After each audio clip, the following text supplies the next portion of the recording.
Magandang araw mga kaibigan ng Barca Hoy. Welcome sa video na inihanda namin para sa inyo dito sa aming channel.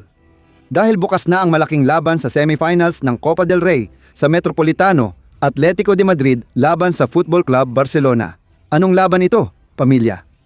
Pindutin ang like button at manatili hanggang dulo ng video para sa aking paliwanag. Ang posibleng starting 11 ng Barca para bukas, ang koponan ni Flick laban sa koponan ni Cholo Simeone. Isang laban na napakahalaga para sa Barca sa kanilang pag-asa makapasok sa final sa Abril sa La Cartuja, Sevilla. Ngunit bago iyon, kailangan muna nilang talunin ang Atletico de Madrid. Magagawa kaya nila ito? Ilagay ang sagot sa komento. Umaasa akong oo, pero tingnan natin. Simulan na natin at buuin ang lineup para talunin bukas ang koponan ni Cholo Simeone. Magsisimula tayo sa goalkeeper sa 3, 2, 1 tara na. Pamilya, simulan natin sa goalkeeper.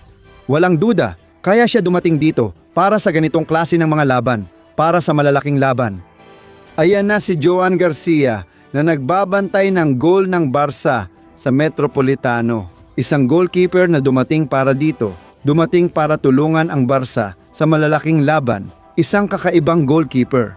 Inaasahan nating magiging susi ito dahil tiyak magkakaroon ng counter-attack ang Colchon at dapat pigilan ng Barca na makapasok ng maraming goal.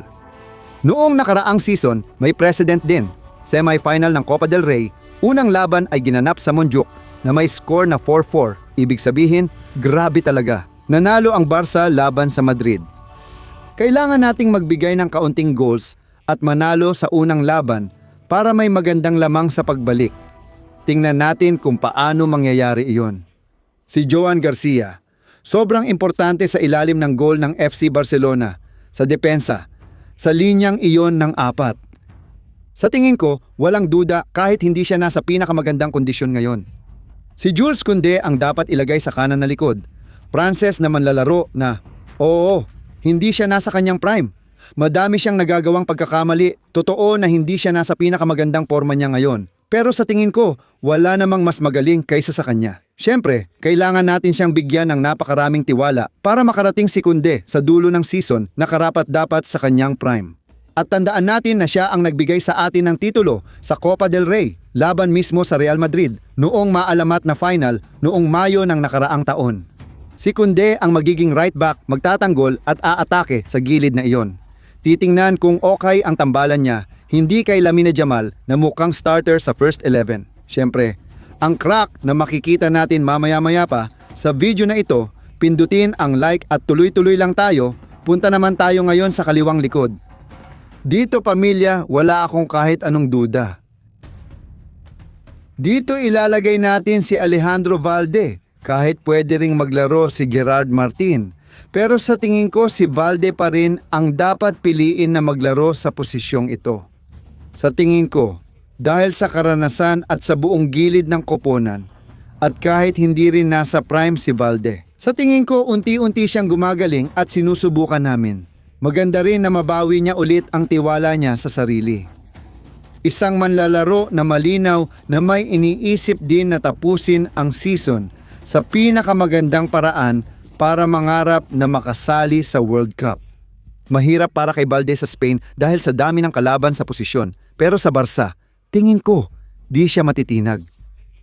Kaya naman, si Koundé sa kanan at si Alejandro Valde ang nasa kaliwa. Sa magkaparehang sentral na depensa. Sa tingin ko, wala tayong pagdududa. Babalik ulit si Eric Garcia. Si Eric Garcia na siyang manlalaro na may pinakamaraming minuto sa FC Barcelona. Sa kampanya ngayon, si Eric Garcia ang madalas gamitin ni Hansi Flick at malamang siya ang panimulang depensa sa kaliwang sentro ng Barcelona. Bakit? Dahil sa kanyang kanan, malinaw na nandoon ang mahusay na si Pau Cubarsí na lalong nagkakakumpiyansa at gumagaling sa mga huling laro. Sa palagay ko, lalo siyang gumagaling, mas maraming panalo at halatang mas kampante at kumpiyansa siya. Naniniwala akong lahat ng manlalaro ay may pagsubok sa season. Nalampasan na iyon ni Cubarsí at ngayon maganda ang forma ni Pau kasama si Eric Garcia. Mahusay ang depensa nila at naniniwala akong ang apat na ito ang magpapatatag sa linya ni Flick para sa mga titulo. Sana manatili silang nakatutok, hindi tayo magkamali sa likod at maging matatag tayo. Maging isang team din tayo na marunong magdesisyon kapag kailangan nating bumalik at depensahan ang mga espasyong madalas matagpuan ng kalaban.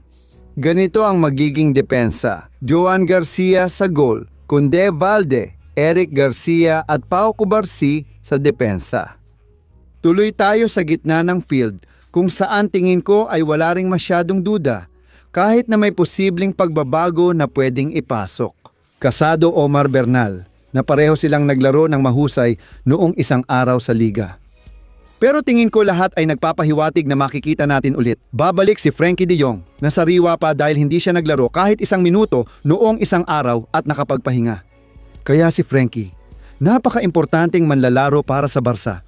Para sa laban na ito na para sa akin, ito ang pinakamagandang sandali sa karera ni Frankie de Jong. Nababalik at siguradong magiging starting player ulit sa Barca. Kaya ang Olandes ay nasa gitna ng midfield ng Barca. At sino ang sasama sa kanya? Nasa pagitan ng Casado Bernal o makita ulit ang tambalan na nagbibigay sa atin ng marami sa panahong ito. Nawala si Pedri. Pedri, ang malaking pagkawala ng Barca.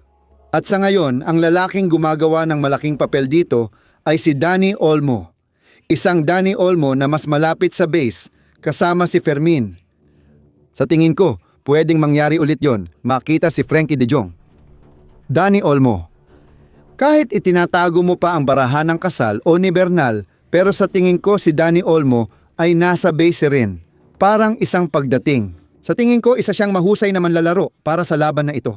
Isang laban kontra Atletico de Madrid kung saan kailangang hawakan ng Barca ang bola. Kailangan nilang mangibabaw. Kailangan silang maging bida. Ang kalidad ni Olmo ay kakaiba rin dahil magaling siya sa malalayong tira. Kaya naman, pipiliin ko ang laban na ito, ilalagay ko sina De Jong, Dani Olmo at dito isasama ko ang kababayan ko. Fermin Lopez, nasa kanyang pinakamagandang anyo ngayon, tunay na prime. Para kay Fermin, na nagbibigay ng assist o goal tuwing 30 ilang minuto. Grabe ang stats, mas bagay si Fermin bilang attacking midfielder kasi mas pasulong siya. Nung isang araw mas atras siya, pero ngayon mas okay siyang pasulong. Isang lalaki na magaling sumipa gamit ang parehong paa at gumalaw sa bakanteng espasyo. Marunong magbasa si Fermin ng ganitong laro, kaya siya ang pinakaangkop bukas. Kaya ganito ang magiging ayos: Olmo, Frankie at Fermin. At sa taas, sa kaliwa, si Marcus Rashford. Kahit pumasok si Rafinha sa huling sandali at mahirap, hindi ko pa siya nakikitang magsimula. Maaaring makarating si Rafinha pero dikit lang. Kaya tingin ko si Rashford ang ilalagay dahil maganda ring kondisyon niya ngayon. Sa kanan, ang lalaki ng kasalukuyan, ang pinakamahusay na goal ng Barca na si Lamine Yamal, isang napakahalagang tao para sa napakahirap na laban na ito kontra kay Cholo Simeone.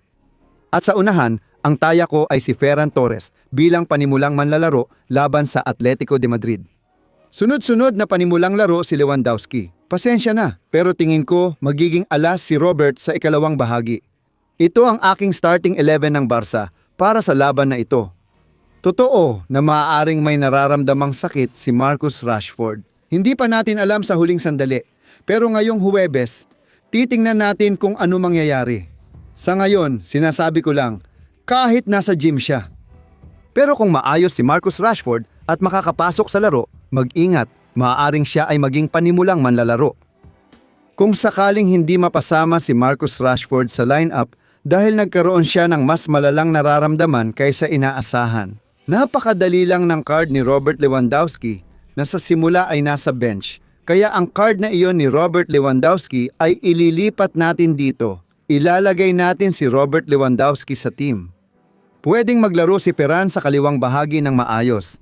At sa taas ay magkakaroon tayo ng Lewandowski at Lamine Yamal. At bilang alternatibo, at kahit ilagay si Olmo Fermin sa gilid at ipasok si Cazador sa gitna ng field, ibig sabihin may iba't ibang opsyon. Pero sige, titingnan natin kung ano ang mangyayari dahil yung huling balita tungkol kay Marcus Rashford pwedeng magbago ng mga plano para sa akin. Kung maayos si Marcus Rashford, siya ang magiging starter kung wala si Ferran Torres sa gilid at si Lewandowski sa unahan ng opensa. Kaya Ito na ang lineup kasama ang mga nabanggit kong alternatibo. Leave ito. Sa Barca Hoy, pindutin ang like, mag-subscribe, i-share ang video at magkomento. Ano ang starting 11 mo para sa laban? Hinihintay ka namin ni Irna bukas dito para sa pre-game at laban na may pinakamahusay na kwento. Live ito sa paborito mong channel online. Sa Barca Hoy Barca, kahapon Barca Hoy Barca, laging mga kuler para manalo. Paalam.